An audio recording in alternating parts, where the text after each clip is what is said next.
Students, welcome to Abhimanyu online classes. आज हम करने जा रहे हैं पार्ट 4 हमारे चैप्टर 1 का। टोटल हमारी 6 वीडियोज़ हैं। अगर आपको वीडियो नंबर इस चैप्टर को आपने अगर शुरू से समझना है तो वीडियो 1, 2, 3 जरूर देख लीजिए और उसका जो लिंक है वो डिस्क्रिप्शन बॉक्स में दिया गया है नीचे। ओके, राइज ऑफ नेशनलिज्म हमारा चैप्टर है।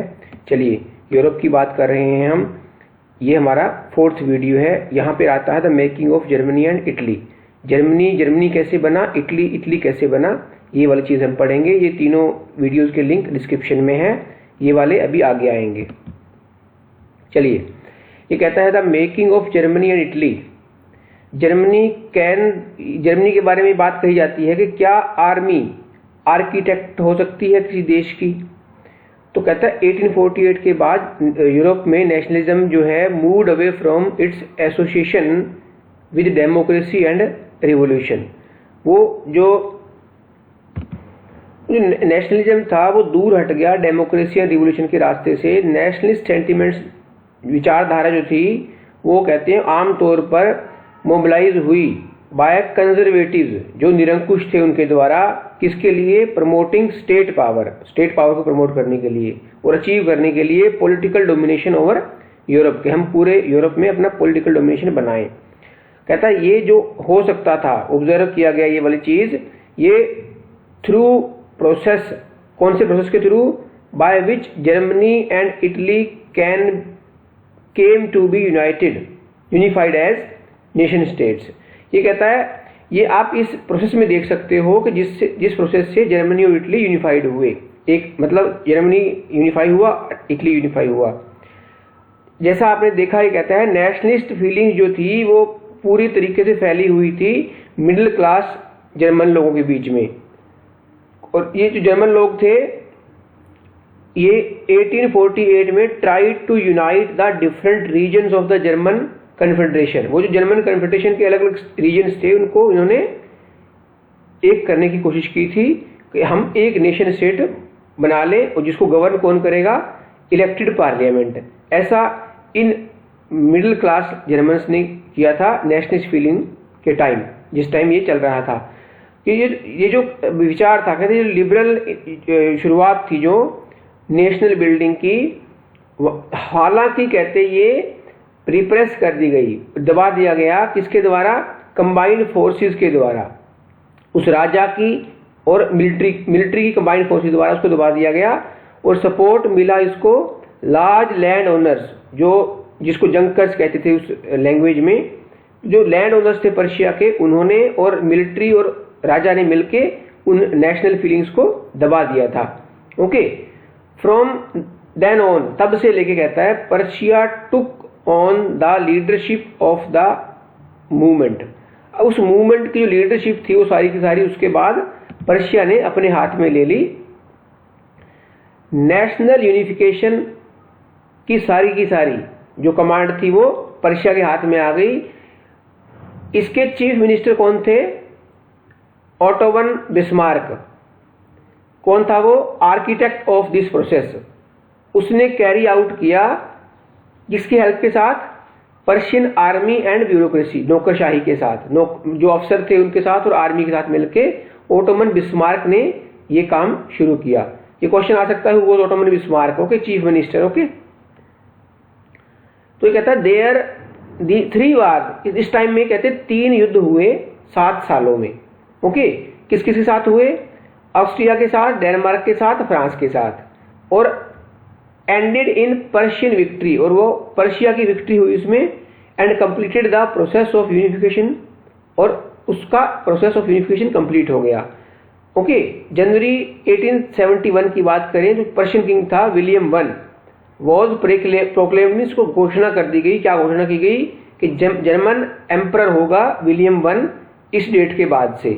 ओके, और एक सेरेमनी की गई एट द वर्सलीज नाम के जो जगह थी जहाँ पे पहले वो अपना हुआ था, एक हमने थोड़ी देर पहले वो चर्च थी जो हमने पिछली वीडियो में देखा था।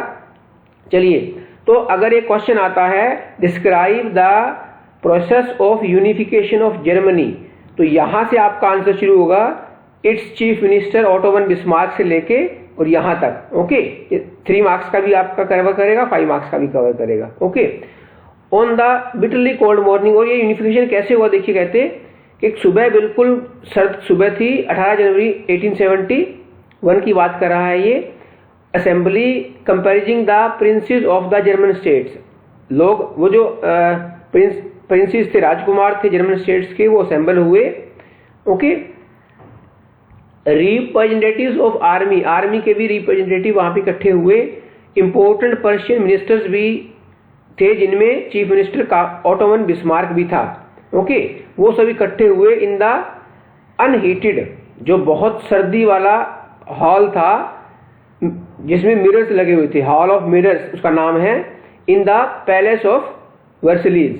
तो वर्सलीज के पैलेस में वो इकट्ठे हुए, महल में इकट्ठे हुए, ये जर्मन एम्परर को, विलियम वन को राजा बनाने के लिए। Okay, to proclaim the new German emperor headed by Kaiser William one of Prussia. Okay, ये प्रोसेस वो कैसे हुआ और ये जर्मनी कैसे यूनिफाई हुई। Okay, the nation building process in Germany had demonstrated the dominance of Prussian state power. अब इससे पर्शियन स्टेट की पावर जो है वो बढ़ गई।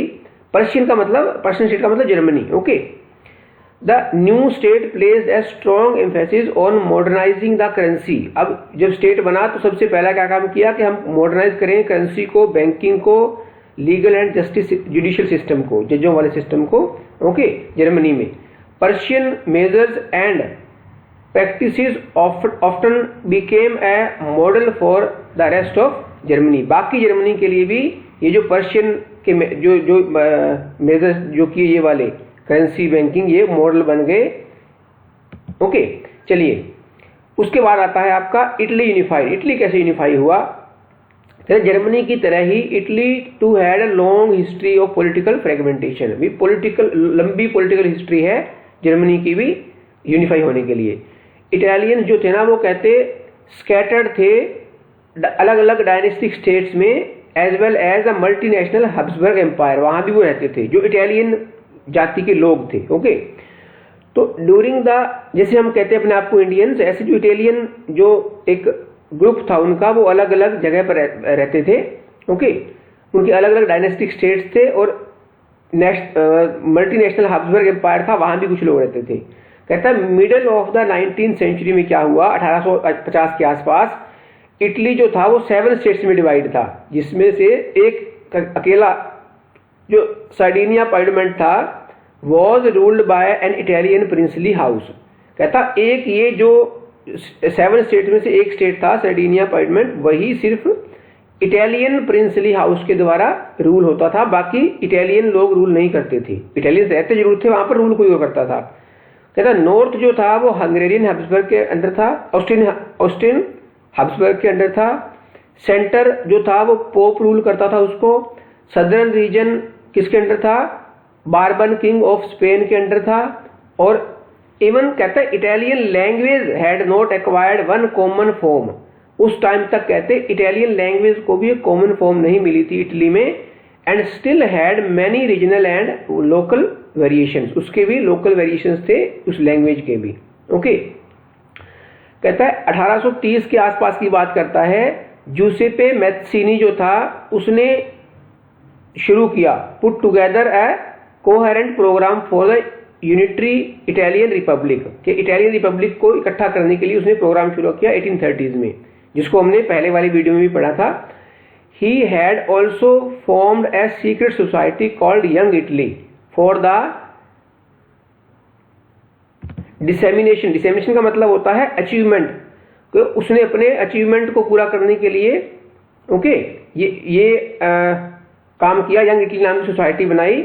Okay, the failure of revolutionary uprising, जो भी ये रिवोल्यूशनरी फेलियर हुए उस टाइम पे 1831 में और 1848 में, उसका मतलब क्या था?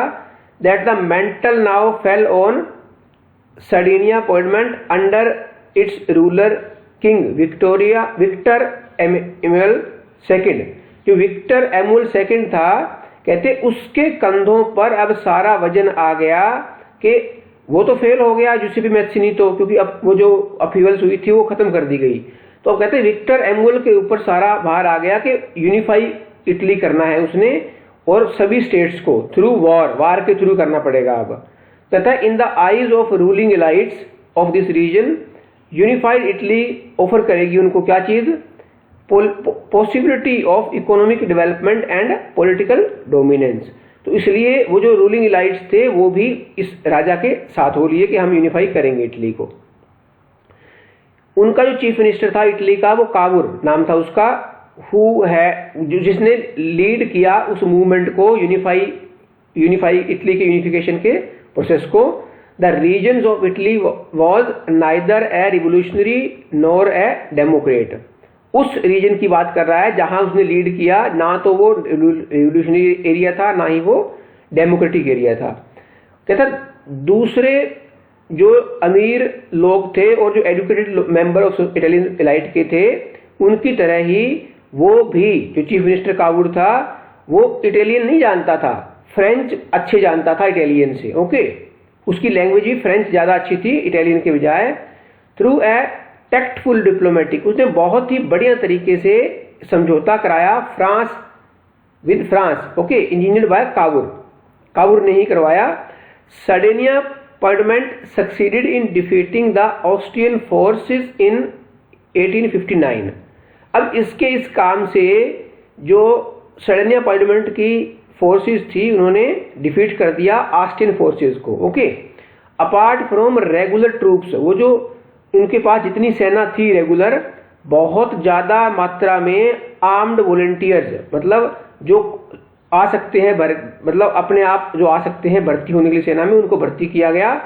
और लीडरशिप कौन था, यहाँ पे था जुसेप्पे गरिबाल्डी। इसकी लीडरशिप में उसने मतलब लोगों को कहा भी आओ और ज्वाइन करो आर्मी, हमने जीत हासिल करनी है। ओके, इन 1860, कहता है 1860 में क्या हुआ, उन्होंने मार्च किया into south Italy and the kingdom of the two Sicilies.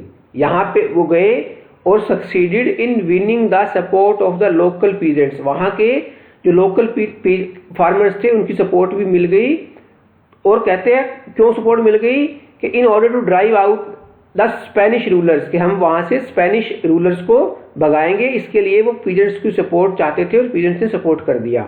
Okay, फिर क्या हुआ 1861 में विक्टर एमुअल सेकंड जो था was proclaimed king of United Italy. Okay, तो ये आपने देखना है, यहां से शुरू होता है unification of Italy through a tactful diplomatic alliance. यहां से लेके यहां तक इटली यूनिफाई हो गए। आपकी एनसीईआरटी की बुक में अच्छे से दिया हुआ है, आप पढ़ सकते हैं इसको। ओके, जहां unification of Italy and Germany वाली बात आती है।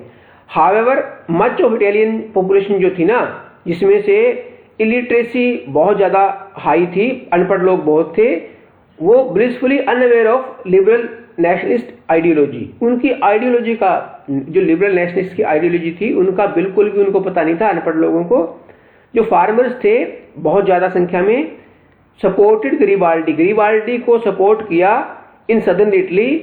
और उन पीजेंट्स की बात कर रहा है यहाँ पे राइटर कि उनको कभी पता ही नहीं चला कि इटालिया क्या है, सुना ही नहीं था उन्होंने कभी इटालिया। और वो सोचते थे, बिलीव करते थे कि La Italia, okay, was Victor Emmanuel's wife, कि ये विक्टर एमुअल्स की पत्नी है। कितना मतलब भोले लोग थे। चलिए, अब यहाँ पे एक ब्रिटेन की बात आती है। ब्रिटेन का केस बड़ा अजीब था, बड़ा स्ट्रेंज था। ओके, उन्होंने तो अलग तरीके से मतलब यूनिफाई हुए वो सब लोग, और यहाँ ब्रिटेन का जो केस आता है थोड़ा सा अलग था। देखिए कैसे हैं। द मॉडल ऑफ नेशन और the nation states, some scholars कहते हैं, आर्ग्यू करते हैं इसके बारे में, ग्रेट ब्रिटेन है कहते हैं। कुछ स्कॉलर्स ये कहते हैं जो मॉडल है ना नेशन स्टेट्स का, वो ग्रेट ब्रिटेन है। ब्रिटेन की बात करता है, the formation of the nation state was not the result of a sudden upheaval और रिवोल्यूशन। यहाँ कोई अपहीवल या रिवोल्यूशन, क्रांति वगैरह कुछ नहीं हुई थी यहाँ पे एकदम से। ये कहते result of long drawn out process, बहुत लंबा प्रोसेस था ये भी। There was no British nation prior to the 18th century. कहता है 18th सेंचुरी से पहले ब्रिटिश नेशन नाम की कोई चीज नहीं थी। Okay, the primary identities of the people who inhabited the British इसलिए वो जो एरियाज थे ब्रिटिश के जहां अब ब्रिटिश है उस एरिया में जो रहते थे वो एथनिक वंस थे, जैसे इंग्लिश पीपल थे, वेल्स के थे, स्कॉटिश थे, आयरिश थे, ये अलग अलग एथनिक ग्रुप्स के लोग थे। All of these ethnic groups had their own cultural and political traditions, सबकी अलग अलग कल्चरल पॉलिटिकल ट्रेडिशंस था। कहता है परंतु जो English nation steadily grew in wealth, हुआ क्या, इसका पास पैसा बहुत ज्यादा बढ़ गया। क्यों? इन्होंने इंडिया से व्यापार शुरू कर दिया था उस टाइम तक, तो पैसा बहुत बढ़ गया, इंपोर्टेंस एंड पावर भी बढ़ गई, तो it was able to extend its influence over the other nations of the island, और उस आइलैंड के जो दूसरे नेशंस थे वहां उसने अपना इन्फ्लुएंस करना शुरू कर दिया, ब्रिटिश जो इंग्लिश पीपल थे जो। Okay, the English parliament which had seized power, जो पावर में आई, किससे पावर ली उन्होंने? मोनार्की से, इन 1688 में। At the end of A protracted conflict, जो झगड़ा हुआ था कौन सा? Was the instrument through which a nation state, वो कहता है ये वो झगड़ा था जिसके थ्रू नेशन स्टेट बनाया गया। Conflict with England at its centre, तो इंग्लैंड के साथ वो झगड़ा हुआ, कहते केम टू बी फोर्स्ड, यहां पे वो इंग्लैंड उनका मतलब सेंटर का मतलब हेड ऑफिस बना इंग्लैंड उनका। ओके, और ये एक आपका नेशन स्टेट बना इस ईयर में। Okay, the act of union, क्या था एक्ट ऑफ यूनियन? ये क्वेश्चन भी आ सकता है आपका, देख लीजिएगा। द एक्ट ऑफ यूनियन जो था 1707 में जो बना था, आपको पता होगा 1707 में ही औरंगजेब की डेथ हुई थी इंडिया में। ओके, तो 1707 में जो एक्ट ऑफ यूनियन था बिटवीन इंग्लैंड एंड स्कॉटलैंड, उन दोनों के बीच साइन हुआ, उसने क्या रिजल्ट हुआ उसका? Resulted in the formation of United Kingdom. तो इंग्लैंड एंड स्कॉटलैंड को मिलकर क्या बना? United Kingdom of Great Britain. Okay, मतलब क्या था इसका? In effect that England was able to impose its influence on Scotland, के इंग्लैंड ने अपना इन्फ्लुएंस, अपना प्रभाव जमा दिया स्कॉटलैंड पर। ओके, द ब्रिटिश पार्लियामेंट जो थी was henceforth dominated by English members. अब ब्रिटिश पार्लियामेंट जो है उसके ज्यादा मेंबर कौन रहेंगे? इंग्लिश रहेंगे, अंग्रेज रहेंगे। The growth of British identity means that Scotland's distinctive culture and political institutions were systematically suppressed. इसका मतलब क्या था? इन्होंने स्कॉटलैंड और दूसरे जो भी इनको जैसे न्यू साउथ वेल्स वगैरह थे, इनको सिस्टमेटिक तरीके से सप्रेस करना शुरू कर दिया अंग्रेजों ने। कैथोलिक क्लैंस, जो कैथोलिक जातियां जो थी दैट जो रहती थी स्कॉटिश हाईलैंड्स में, उन्होंने बहुत ज्यादा रिप्रेशन, मतलब उनको बहुत ज्यादा दुख दिया गया, उनको बहुत परेशान किया गया जब भी they attempted to assert their independence, जब भी उन्होंने अपनी आजादी की मांग की तो उनको बहुत ज्यादा परेशान किया गया और तकलीफें झेलनी पड़ी उनको। जो स्कॉटिश जो हाईलैंडर्स जो रहते थे, जो उस एरिया में रहते थे, वर फॉरबिडन टू स्पीक, उनको मना कर दिया गया जो उनकी लैंग्वेज थी, नेटिव लैंग्वेज थी गैलिक लैंग्वेज, और उनको कहा नेशनल ड्रेस भी नहीं पहननी है आपने जो आपकी है, और large numbers were forcibly driven out of their homeland, और वहां से उनको खदेड़ कर भगा दिया गया कि या तो ये लैंग्वेज बोलनी बंद कर दो, ये कपड़े पहनने बंद कर दो, अगर नहीं करोगे तो आपको यहाँ से हम मार मार के भगा देंगे, और वहां से उनको भगा दिया गया। चलिए, अब आयरलैंड भी तो उसमें है ना, ग्रेट ब्रिटेन में, तो Ireland suffer the similar fate, ऐसा ही आयरलैंड के साथ किया इंग्लैंड वालों ने। It was a country deeply divided between Catholics and Protestants, ये दो चर्च होती थी पहले, ये दोनों एक वो लोग हैं जो कैथोलिक चर्च से बिलोंग करते हैं, दूसरे ये पुराने विचारधारा वाले लोग, ये नए विचारधारा वाले लोग, ये समझ लीजिए। ओके, ये दोनों में डिवाइडेड थी वो आयरलैंड जो था। Okay, the English help the Protestants of Ireland to establish their dominance over a largely Catholic country. जो इंग्लिश जो थे उन्होंने प्रोटेस्टेंट्स की हेल्प की इनकी, ओके, जो नए विचारधारा वाले लोग थे कि आयरलैंड में आप एस्टैब्लिश कर लो अपना डोमिनेंस। ओके, और उस पर कैथोलिक लोग ज़्यादा हैं, प्रोटेस्टेंट्स कम है, फिर भी आयरलैंड का अधिकार वहाँ, वो कहते हैं आयरलैंड में हम डोमिनेंस करवा देंगे प्रोटेस्टेंट्स वालों का। कैथोलिक रिवोल्ट किया उन्होंने ब्रिटिश डोमिनेंस के अगेंस्ट, तो उसको दबा दिया गया। उसके बाद क्या हुआ, ये रिवोल्ट जो फेल हुई, led by Wolfe Tone and his United Irishmen, इन्होंने जो रिवोल्ट किया उसके बाद Ireland was forcibly incorporated into United Kingdom, उसको मिला लिया गया धक्के से यूनाइटेड किंगडम में इन 1801 में। न्यू ब्रिटिश नेशन वो इस तरीके से न्यू ब्रिटिश नेशन बना through the propagation of A dominant English culture. अब यहाँ पे जो मतलब इंग्लिश जो बना, ये सेपरेट केस क्यों था, सेटरेंस क्यों था, वो कहता है इन्होंने इंग्लिश कल्चर को डोमिनेट करके देश बनाया। The symbol of the new Britain, the British flag, जिसको आप यूनियन जैक कहते हैं, जैसे हम ट्री कलर कहते हैं ना तिरंगा, ऐसे उसको ब्रिटिश फ्लैग है, उसका नाम है Union Jack. National anthem God save our noble king, ये इनका नेशनल एंथम है। And English language were actively promoted and the older nations survived only as subordinate partners in this union। अब ये जो यूनियन बनी इंग्लिश कल्चर वाली, British nation वाली, इसमें मेन डोमिनेंस इंग्लिश लोगों का था। बाकी जो ये आयरलैंड और जो स्कॉटलैंड के लोग थे ये केवल सबॉर्डिनेट थे, वहां पर उनका कोई मतलब अधिकार स्पेशल नहीं दिया गया था। Okay, this was the 4th part. Please like the video, share it and subscribe to our YouTube channel, ताकि नेक्स्ट जो वीडियो आए वो आपको इजीली मिल जाए। जब भी हम कोई नई वीडियो डालेंगे आपको मिल जाएगी। So thanks and have a nice day please.